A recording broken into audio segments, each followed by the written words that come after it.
welcome to another episode of yTeam Stories. We are actually nearly at the end of season 2, which is super exciting. And this guest, I'm so excited for you guys to learn, hear from, be inspired by.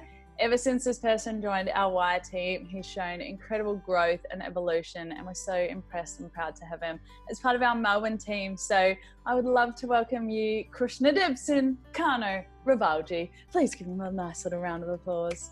Kano, Thank you. how are you? For all those I'm good. that have not met you, just give us a little update how you got involved with yLead and your journey since then. Hey everyone, I hope you're going well. My name is Kano. As Amy said, full name is Krushnadevsinh, but for sure you can just call me Kano, and I do that all the time, every single time. I got involved in yLead back in 2017 as a participant at ASLC Melbourne. And then from them, I loved it so much. I'm like, I have to come back. So I put in my application and luckily I got selected. So 2018 and 2019, I was a mentor, which was pretty amazing. And I'm like, I love this so much. I got to, I want to give back more. I want to keep on doing it. So then 2020, this year, the best year of my life, I'm like, I got to go for Guru. And luckily I got it. And yeah, this year was really good with the Guru. I think the role, I really liked it. I think I'm giving back more and I think I fit in much more better. And every now and then I'm doing a few in schools and all that jazz. Amazing. And for someone that hasn't met you before, how would you describe yourself in 3 words? Ooh. Optimistic, humor, and vulnerability. Vulnerable. There we go. Yeah, no, I like them. Now, if COVID wasn't a thing, particularly for you being down in Melbourne, what would be like your favorite thing to do where you live? If I was to come down, pop in for a visit and be like, hey, Kano, let's spend the day together, what would we do together? Honestly, it's not that great, but I'll just go to the city or somewhere and just get food. Going in, trying at different places, maybe getting coffee from there, getting some cake or maybe some just little snacks, just walking around, traveling, just the city. I miss just walking around the city as lame as it sounds. No, that's definitely fair. All right, time for our real deal questions. Question number 1, what is your spirit animal and why? Tiger? I don't know. That's a weird one because tigers are my favorite animal. Other than that, I think I feel like tigers are they're seen as very aggressive, or they're seen as very a strong animal, but I think that deep down they're very kind, they're very gentle, they're very playful cats. And sort of that's like me. I feel like people have this image of me, but in reality it's totally different. Love that. Amazing. All right, question number 2, if you could have dinner with any person, alive or dead, who would it be and what would you talk about? I would go MS Dhoni. If you don't know, he's a cricket player, former Indian cricket player. And I was like, I could pick anyone in the world, like anyone dead or alive. I'm like, I have such a wide variety, but why would I pick this person in particular? Because when he's playing or when he's just the way he's calm, no matter if the situation's good or bad, I just love that about him. That's one of the things that I learned from the meditation camp that I went to is no matter what's happening around you, whether that's good things or bad things, your mind, you got to keep it calm. Like you got to be level-headed. And I think that's what I really love about him. No matter if the team's winning, the team's losing, he's always calm, cool, collected. That's a good when I would have a conversation with him, I'll be like, when things are, crap, how do you keep a level head? Yeah. No, amazing. Love that. All right, next question. I'm interested to hear a response on this one. If you could present a TED Talk, what would be your topic? I actually I do a bit of speaking outside of just my normal life at CMY, Center for Multicultural Youth. And one of the things I talk about is identity and finding your true identity. Because I came over at a young age from a different country. So I'm always like a kid of third culture, because I have this one culture where I was born, where my parents are from, and then I have another culture where I grew up in. So it's like, I don't fit into either culture. Then there's this middle culture, which is I call the third culture, where I fit in. And I really talk about like how you feel like you don't fit in anywhere, but that's where you fit in. As weird as it sounds. And that's one of the topics that I talk about when I go out and do my speeches. So just about finding your true self, being comfortable with it, and accepting all the good and the bad. That's awesome. It's been a real journey. I struggled with it a little bit, but now, past couple of years, I've been doing a bit of self-searching, the meditating, all that jazz, soul searching, and now I feel like I'm at a good point in life where I feel comfortable with myself.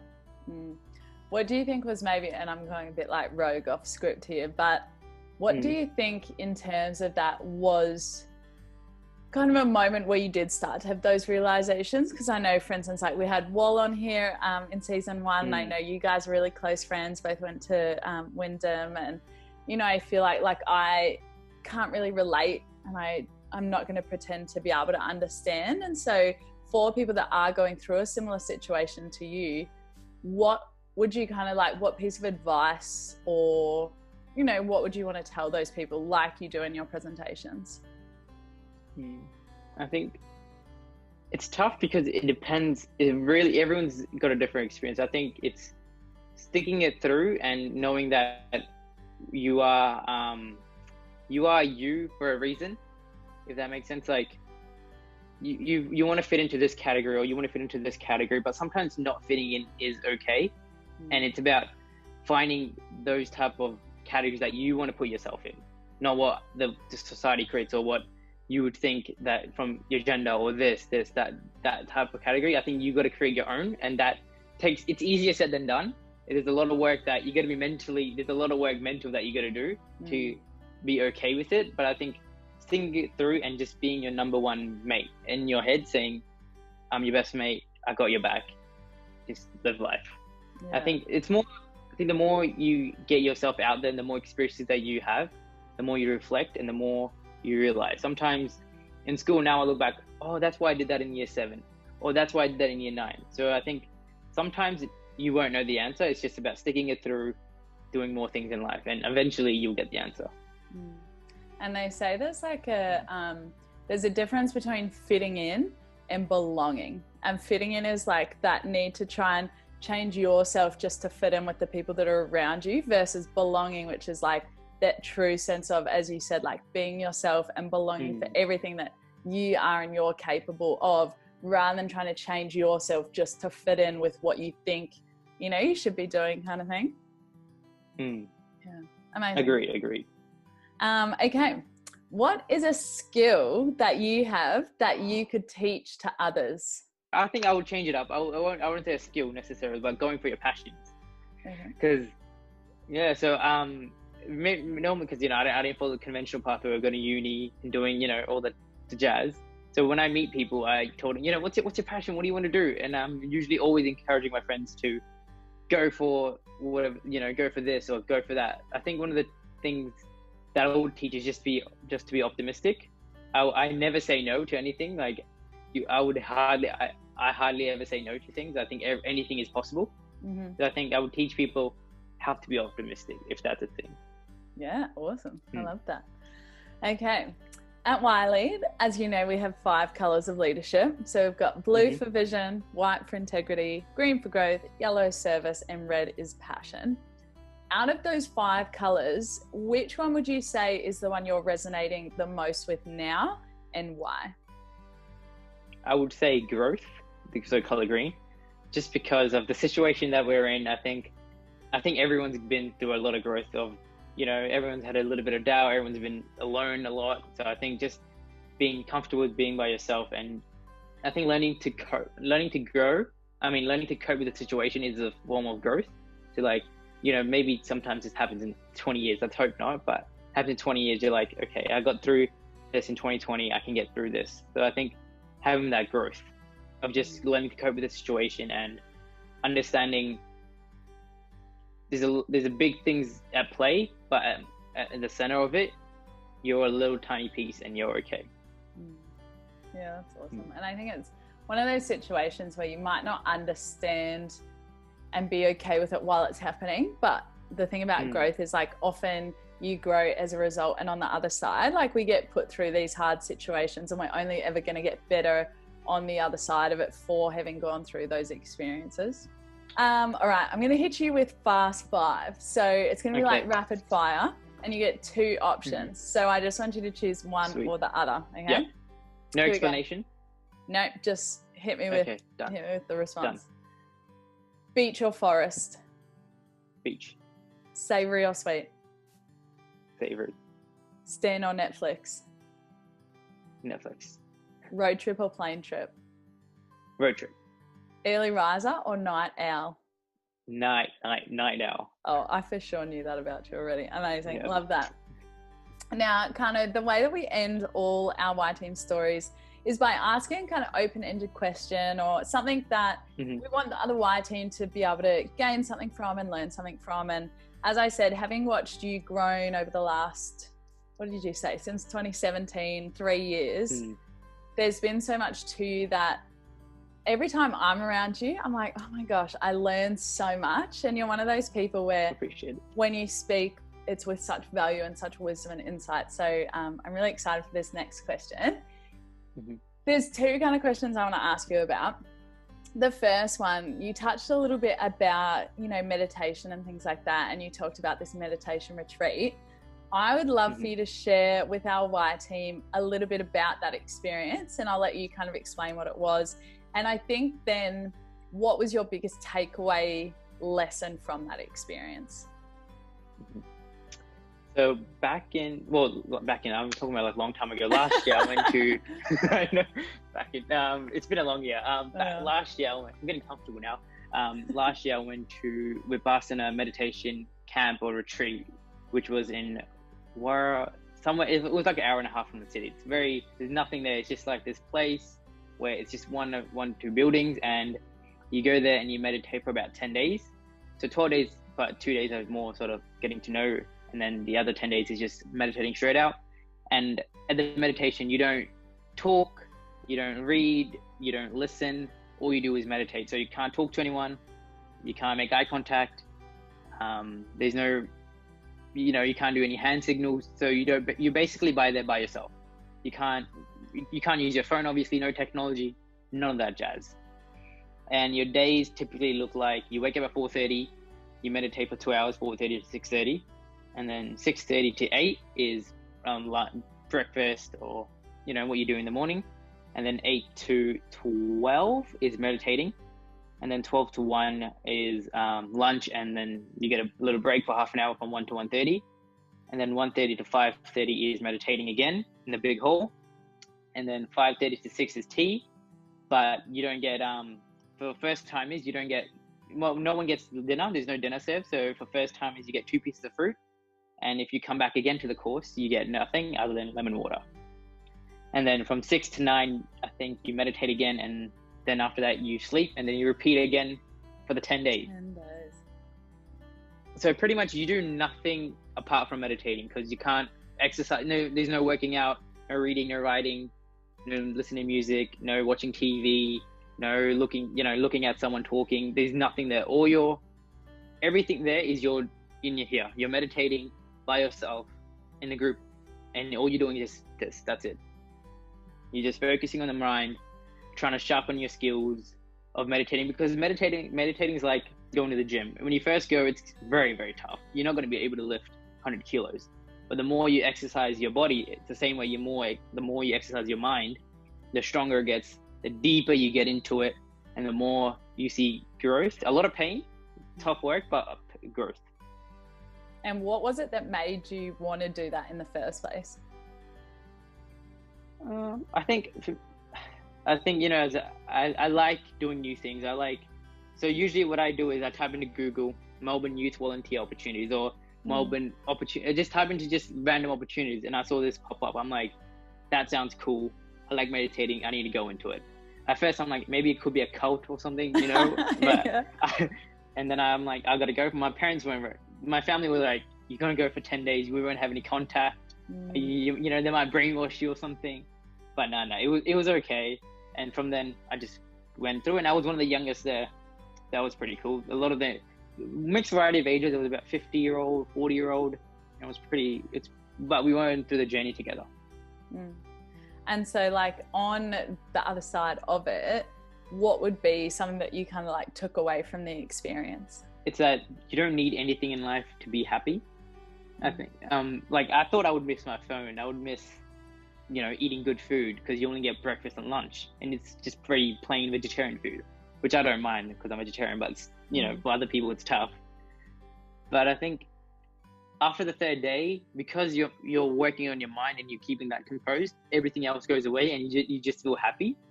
Like I started looking at the trees. I'm like, wow, that tree is amazing. I don't have anything else to look at. Yeah. But I'm like, wow, that bush, look at that bird. Wow, would you look at that? Because I have no sensations other than the forest that I'm seeing. But I think the main takeaway is, for me, because everyone experiences differently, because you can't talk to anyone, so you don't know what anyone else is experiencing. For me, it's just, you don't need external things to make you happy, as long as the brain. I've been talking about this a lot, but I've been really, for the past year, I've been working on trying to keep the mind calm, sane, and working on that. So you brought up before about CMY, Centre for Multicultural Youth. Do you want to explain a little bit about how you got involved with that, what you do there? You also work for the Australian Electoral Commission and do some really awesome stuff, you know, with multiculturalism in that. So if you kind of wanted to touch on that space for us. Sure. So same thing as what I did with the meditate. I finished year 12. I'm like, okay, now what do I want? So I typed into Melbourne youth volunteer opportunities. I saw so many volunteer opportunities pop up. Applied to CMY, applied for a few others, got into CMY. And at first I was part of the programs. So I was just I did a more social media campaign back in 2018. And that was about #go for it. And then, so that was amazing. And then next year I applied again. I'm a shout out speaker with them. So that's pretty much, I go out to communities, talk about it at events. I do a bit of consulting, all that jazz that comes with being a speaker. So that's pretty cool. And that's what I do with them. They're Centre for Multicultural Youth. They're an advocacy group. They help out multicultural youth.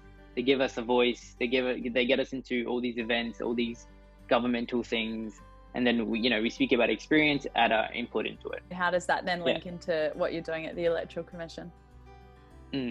So I did the Be Seen, Be Heard campaign in 2018. Sorry, keep on getting confused. And it was sponsored by the VEC. And so they really liked what I did with the campaign, and they're like, oh, would you like to come on board as a democracy ambassador? So I'm like, oh, hell yeah. Young 18-year-old me, I'm like, hell yeah. So I took it up. And so I jumped on board as a democracy ambassador. So as a democracy ambassador, I go out to communities and teach people how to vote. And these are communities where English isn't their first language, or they don't speak English at all. And it's pretty much people from migrant refugee backgrounds, and sometimes I would deliver my own language, so that's Hindi and Gujarati, and sometimes I would deliver with an interpreter. And I've been trained to deliver sessions to teach people how to vote, because voting is it's something that everyone needs to know, regardless of they know the language or not. So in 2018 I delivered about 50 plus sessions to people, different communities from all different backgrounds, all different abilities, and I loved it so much, and they liked what I was doing as well. So they invited me on board to work as a coordinator. So now I sort of look after democracy ambassadors, who we still have. And now I book in sessions for them to go to and deliver the session in their language. They come back, they do a bit of at festivals, multicultural festivals, they go there. And so we're doing that. And because of COVID, we haven't been able to do sessions to go out to communities. So we had to innovate, and now we're doing videos where we get the democracy ambassadors themselves, film the videos, and then we edit them and we put them out to their communities on Facebook, YouTube. That teaches them how to vote, how to enroll, all that jazz. And the exciting thing is, I don't know if I can say this, but I think in 2 weeks' time, we should be launching the first ever multicultural inclusion plan. Wow. So that is the first ever one for the organization, and the first ever one for Australian electoral commissions. So we're setting a really good precedent. It's been a year to almost 2 years of work, and the multicultural inclusion plan is pretty much the organization deals with multicultural people, and how can the organization be culturally competent and can provide the proper support that the people need. You're such an advocate for doing what it is that you're passionate about and finding alternative routes. So what do you think the next few years looks like for Kano? I don't know. I think it's completely different to what I'm doing now. I think I want to be in the entertainment business. More so about it. I love creating videos. I love being in front of the camera.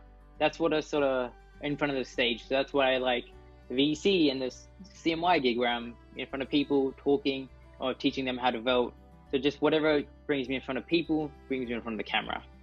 And I've been looking at YouTube, bit of streaming, bit of public speaking, bit of, workshop facilitating things. So I think one of those career pathways. Yeah, amazing. Anything else that you would like to add before we wrap it up? No, I think that was it. Just hope you're going well. If you want to talk about anything, or if you want any opportunities, feel free to message me. I have plenty of networks I can connect you with. Yeah. Thank you for having me, and thank you for listening, by the way. I appreciate it. No worries. Well, Kano, thank you so much. As I said, I hope everyone watching, you've just gained so much insight and knowledge, and Kano is a wealth of knowledge. So as you said, if you do want to reach out, absolutely feel free to get in touch, and we've so appreciated having you on board. So next week will be our final yTeam story for season 2. So make sure you check them out. Bye everyone.